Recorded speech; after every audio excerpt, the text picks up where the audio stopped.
네, 안녕하세요. 강해 설교 오늘 8번째 시간으로 지난주에서 이 본문 선택에 대한 문제를 조금 더 언급해 보겠습니다. 이 본문 선택할 때 보통 강해 설교를 한다 그러면 책 하나를 정해서 계속 이어가는 그런 방법을 할 때가 많죠. 그렇게 하게 되면 이제 본문 선택할 때에 어떤 부담감이 없죠. 뭘 선택해야 될지 이런 갈등이 없죠. 왜냐하면 지난주에 한 것에 이어서 또 하면 되고 또 오늘 하면 그 다음 주에 또 이어서 하면 되니까 이제 좋은 점이 있습니다. 그래서 성경 한 권을 정해서 연속적으로 이제 설교를 하는 것이죠.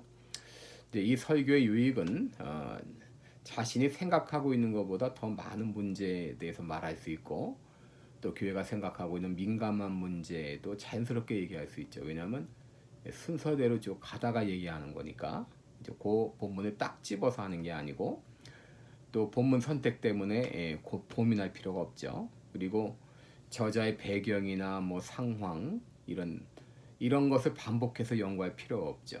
그리고 성경의 주제와 개요를 체계적으로 보는 방법을 배울 수가 있습니다. 그리고 목사와 성도 모두 그 안에 있는 성경적 주제를 얼마나 배웠는지 또 성경 본문이 얼마나 진척되었는지 이것을 서로 점검을 할 수 있죠. 이런 좋은 점이 많이 있습니다. 그런데 또 문제점도 있죠. 왜냐하면 이 흥미가 감소될 수 있어요. 그러니까 성도들은 오늘 본문 그 다음이구나 하면서 이제 흥미가 감소될 수 있습니다. 근데 우리 마틴 로이드 존스 같은 경우는 로마서 강의만 무려 14년 동안 했는데 이거는 그가 가지고 있는 특별한 은사 때문이지 대부분의 설교자들은 아마 이렇게 하면 성도들이 다 흥미가 감소되고 말 겁니다.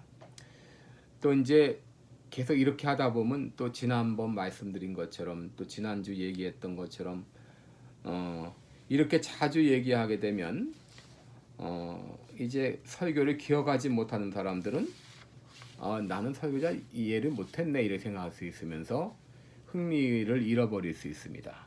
그러니까 이제 가장 바람직한 거는 우리 책 한 권을 정해서 하더라도 그거를 이어서 하면서도 각 설교 하나하나가 독립적인 요소를 가져야 됩니다. 독립적이면서도 연속적일 때 이런 이제 약점들을 극복할 수 있는 것이죠. 그리고 이 자신의 상황도 이제 개인적인 능력이라고 말할 수 있죠. 자신의 개인적인 능력도 생각을 해야 됩니다. 자기가 잘 할 수 있는 것부터 시작하는 게 좋습니다. 예를 들면 이제 에스겔, 다니엘, 요한계시록 이런 것들은 조금 쉽게 다루기는 어렵죠. 그러니까 먼저 자신이 잘 할 수 있는 본문을 택한 다음에 시간이 가면서 조금 더 어려운 본문을 택하는 것이 좋고요. 그리고 이제 절기도 우리가 무시할 수 없죠. 아버지 날, 어머니 날, 뭐 성탄절, 부활절 이런 날들은 그냥 지나갈 수 없을 것이고, 특별히 이제 성도들의 환경, 직장 생활이나 가정 생활이나 혹은 어떤 병이 있다거나 혹은 믿지 않는 가족과의 갈등이 있다거나 이런 문제들 우리가 또 잘 다뤄야 되겠죠. 또 지역 문제도 있습니다. 지역에 어떤 큰 일이 발생했다든지 뭐 이러면 이런 것들을 또 피해갈 수 없는 것이고, 국가적인 이슈나 국제적인 이슈 또 사회적인 문제 같은 것도 때때로 우리가 다뤄야 되겠습니다. 그래서 우리가 한편은 성경을 가지지만 다른 한편은 신문을 가지고 성경은 바로 성경 당시의 상황과 그를 통해서 주신 하나님의 어떤 원리와 교훈을 받는데, 신문을 통해서 이것이 오늘날 상황에 어떻게 이제 어플라이 되는지 그거를 우리가 또 생각을 해야 되겠습니다. 그래서 이제 큰 사건이 있을 때 어떤 뭐 비행기 사고가 있다든지 아니면 뭐 9.11 테러라든지 혹은 낙태 문제 또 동성애 문제 뭐 사형 집행 문제 이런 문제들 우리들이 성경을 통해서 다룰 수 있어요. 이런 것이 있을 때 우리는 무엇을 어떻게 해야 되는가, 이 사건을 통해서 하나님은 우리에게 어떤 말씀을 해주시는가? 지금같이 이제 우한 폐렴 바이러스가 지금 팬데믹 상태에 있을 때 하나님은 왜 이걸 주셨고 이런 상황에서 우리들이 뭘 하기를 원하는가 이런 말씀들을 하시는 거죠. 아니면은 이제 우리 신앙 고백서라든지 교리문답 혹은 사도신경 이런 것들을 이제 할 수 있고요. 그 다음에 이제 우리가 다른 사람들의 설교나 책들을 통해서 우리 본문을 얻을 수도 있고, 그리고 이제 성령의 인도를 따라서 이 모든 것 가운데 성령께서 인도하시는 가운데 본문을 정할 수 있습니다. 이제 이거 하면서 우리가 주의할 점이 뭐냐면 친숙한 본문이라고 해서 피하지 말라는 거예요. 우리 어떤 경우 이제 이런 것도 사람들이 잘 아는데 특별히 얘기할 게 없겠네 하면서 그냥 넘어가는 경우가 있죠. 그래서 그런 것일지라도 잘 연구해서 오히려 그것이 성도들에게 더 친숙하게 다가갈 수 있습니다. 그 다음에 이제 의미가 분명치 않은 본문이 있는데 좀 난해 성경이라 그러죠. 그런 것들은 이제 피하는 것이 좋습니다. 그런 것까지 꼭 본문으로 이제 택할 이유는 없고요. 또 그렇다고 특정 본문을 의도적으로 피할 의도는 없어야 됩니다. 모든 걸 다 다루지만 그러나 너무 난해한 거, 굉장히 이슈가 난해가 되는 거, 갈등이 되는 그런 것들은 피하는 게 좋죠. 그래서 이제 우리가 설교를 위해서 이제 필요한 도구들이 있습니다.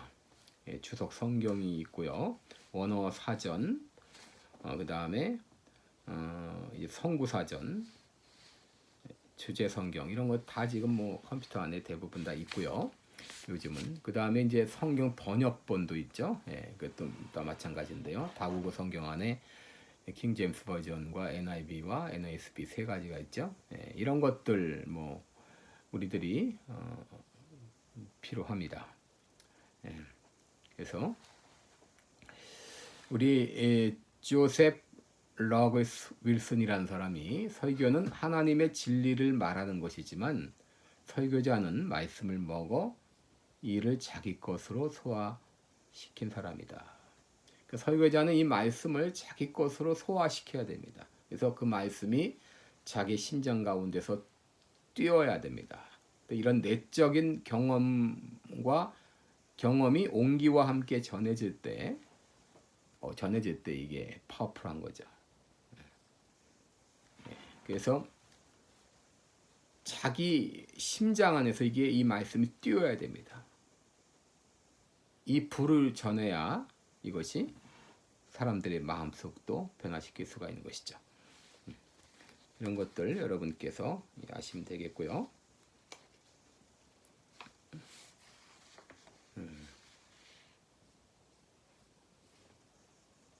그래서 이제 우리가 성경에 있어서 이제 본문을 해석을 해야 되죠. 해석을 해야 되는데 우리가 이것을 그냥 뭐 자기 생각대로 막 그렇게 감정적으로 하는 것이 아니고요. 가장 기초적인 그 해석 방법이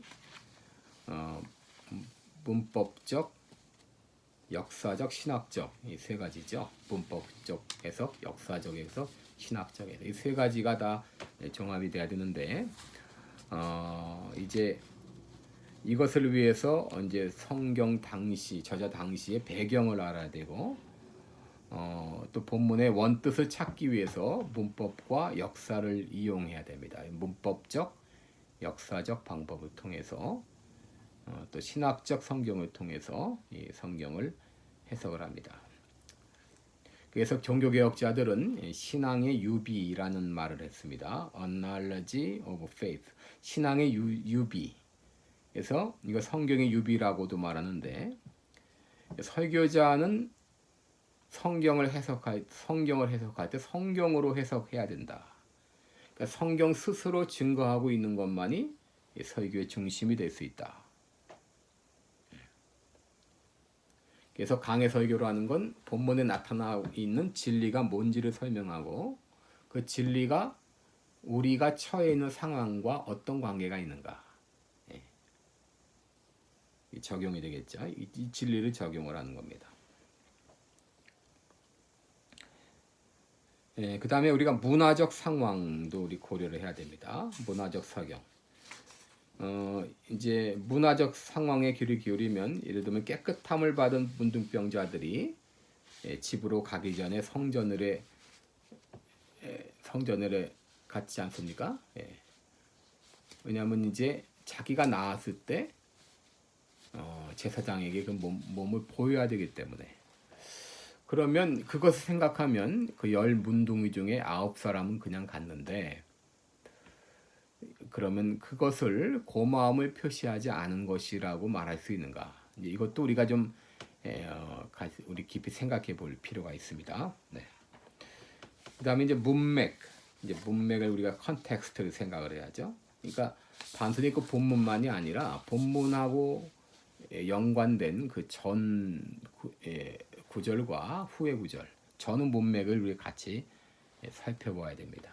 그 구절 하나만 따게 되면은 잘못된 해석이 나올 수 있는 것이죠. 그리고 이제 문학적인 양식 또 우리 고려해야 되죠. 편지인가 아니면 예언인가 혹은 격언인가, 이런 것들을 쭉 생각을 해야 되는데,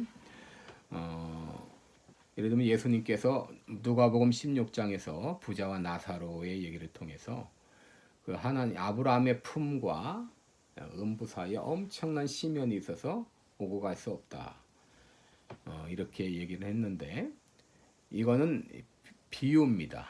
실제로 그렇게 있다 이렇게 단정지을 수 없는 거고, 비유로 우리가 이해를 해야 되고요. 그 다음에 시편 91편 같은 데 보면 하나님의 날개라는 말이 나오는데, 하나님은 날개가 있으신가?